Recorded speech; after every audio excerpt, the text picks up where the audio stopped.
Non pas une mais 4 monstrueuses transformations, la situation devient critique, à ça de faire un autre time skip et... La cavalerie est là.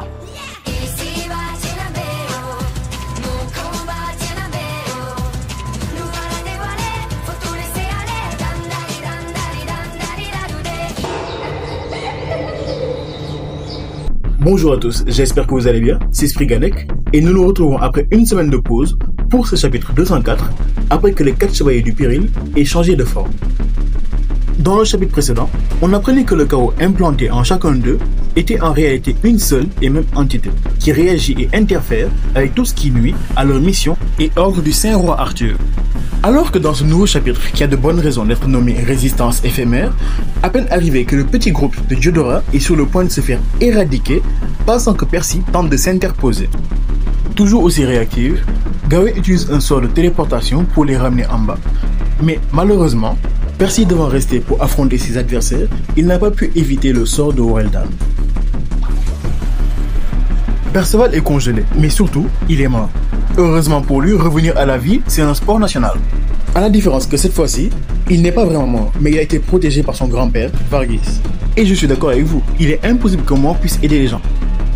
Ok, sauf exception. Mais cette fois, ce n'est pas directement le grand-père qui joue, mais la cape qu'il a léguée à son petit-fils. Elle a absorbé tous les dégâts, permettant à Perceval de survivre. Mais en contrepartie, elle se détruit.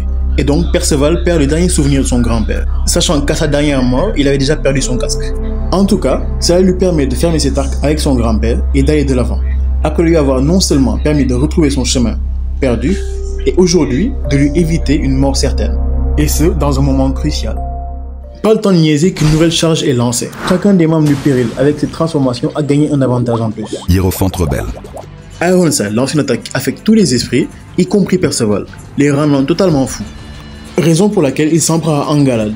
Et est-ce que j'ai déjà dit à quel point Gawain était réactive? Elle tente de lui faire reprendre ses esprits, mais en vain. Perceval est dans un état second, attaque sans distinction tous ses alliés. Nos protagonistes sont dépassés et se font face. Enfin face, c'est un bien grand mot, plutôt à moitié, puisque Berthollet décide de trancher les ennemis de son roi. La situation s'aggrave encore plus. Déjà qu'on avait du mal, que peuvent-ils bien faire? Entre la magicienne qui incante des sorts plus vite que la normale, et tout aussi puissant, voire bien plus, le pseudo-prêtre déchu qui, au lieu de faire le lien entre esprit et homme, les accable en changeant leur nature, le tank à la force incroyable qui rase tout sur une belle zone, et le chevalier qui tranche tout sans distinction. En fait, ce qu'il faut à nos héros, c'est une bonne stratégie. Une stratégie qu'ils n'ont toujours pas mis en place, parce que depuis le début, ils foncent sans réfléchir. En même temps, c'est compréhensible, ils sont jeunes et il y a encore beaucoup de choses à apprendre. Et c'est encore plus dur pour eux de devoir affronter ces 4 périls, en même temps de protéger tout le monde et eux-mêmes. Et c'est là qu'apparaît quelqu'un avec un meilleur timing que Gawain. Pas de problème, Lancelot, je te laisse.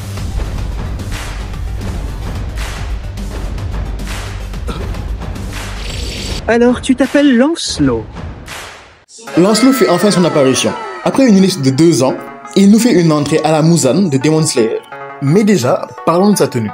Au début, je pensais que c'était un costard qu'il portait, mais avec ce nouveau chapitre, ça ressemble plus à une tenue traditionnelle chinoise. Ce qui me fait penser qu'après son combat contre Nanashi, où il a récupéré son épée actuelle, il serait parti dans les pays de l'Est pour y découvrir la culture, et comme c'est un grand enfant, c'est un grand fan de samouraï. Mais avant de continuer, ce n'est pas Guinevere qui est là? Bref, une fois sur place, il fait ce qu'il fait de mieux. Charrier un peu ses amis et défoncer l'adversaire. Il fait maintenant face aux 4 périls, et grâce à sa capacité à lire dans les esprits, il comprend vite la situation. Et là, il fait exactement ce qu'ils auraient dû faire depuis le début. Prendre le temps d'analyser l'adversaire et réagir en conséquence. Selon ses propres capacités, bien sûr. Déjà, 1v4, comme le coach qu'il est, il montre l'exemple et explique à ses amis ce qu'ils auraient dû faire. Il y a même des légers moments drôles lorsque les autres réagissent aux actions qu'il fait. Surtout Gawain qui pète son crâne. Mais Lancelot, il critique, mais à chaque fois, il a raison. L'autre là, Tristan. Depuis le film Edinburgh, je me rappelle pas qu'il ait utilisé le contre total. Et pourtant, il sait le faire. Pourquoi il l'a pas fait? Et Percy, qui est quasiment immortel avec sa régénération rapide, qu'est-ce qui l'empêche de se prendre des coups de pelgam et revenir plus fort? Quant à Gawain, à part au début, et au moment où elle a frappé son pote, qui était justifié à ce moment-là, elle s'est vite transformée en malabar depuis le début en fait. Mais heureusement, le coach Lancelot est là pour tout rattraper. Une fois qu'il a donné ses astuces à chacun, et les adversaires qu'ils devront affronter, alors Berthollet est naturellement sa prochaine cible. De plus, on a une explication par rapport à son pouvoir. Il parlait de son épée qui pouvait tout trancher en un coup, mais c'est surtout son pouvoir qui permet de tout diviser.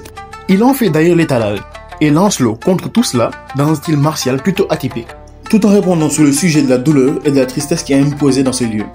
Après, si on pouvait répéter ça aux 4 autres, ce serait pas mal. Voilà donc comment se termine le chapitre 205 des 4 chevaliers de l'Apocalypse. J'espère que vous avez apprécié. On se dit à très bientôt. Ciao.